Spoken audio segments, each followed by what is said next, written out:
to get so many people to get these digital currencies. It just doesn't happen overnight.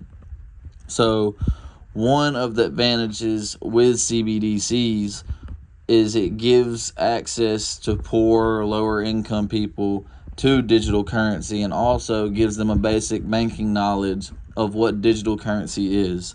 So that's a big thing with me. Like, you see Bitcoin and different kinds of crypto, but they're all way too high for lower class income people and families to buy. So they can't even have the opportunity to invest in digital currency. And CBDCs would allow for that because it's coming from a central bank. It's coming from a local bank, and it's bank issued money that people, even in lower income classes, can obtain. So one of the disadvantages, though, with this, and it's a big thing with people, is privacy. So no central bank would forgo auditability and traceability of transactions necessary to limit use of its digital currency to legitimate purposes. So big thing with crypto is privacy. I mean, that's been one of the biggest things when it comes to this new age of digital currency. And so a lot of people have issues with where their money's going to go. How is it going to be traced once it goes somewhere? So those are some things that have to be cleaned up in order for us to actually replace physical money, because the one good thing about physical money is you know where you have it. When you pay somebody, they give you change back, so you know exactly where it went, you know exactly how much you paid, and you know exactly how much you're going to get back. It's right there, right then. So that's one of the good things about physical money, and that's one of the challenges that digital currencies have to face when they're trying to replace physical money from a whole standpoint.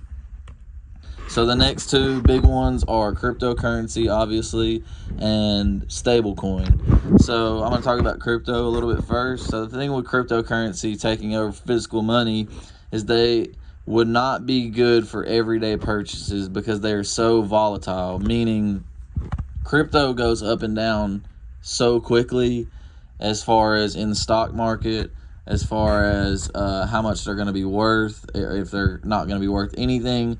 It's just not a good everyday purchase kind of money to use. People get crypto and they tend to save it for whenever it's very high in the stock market, and they tend to save it even when it's low because it might rise back up. So it's not necessarily a good everyday thing. And what do people use cash for?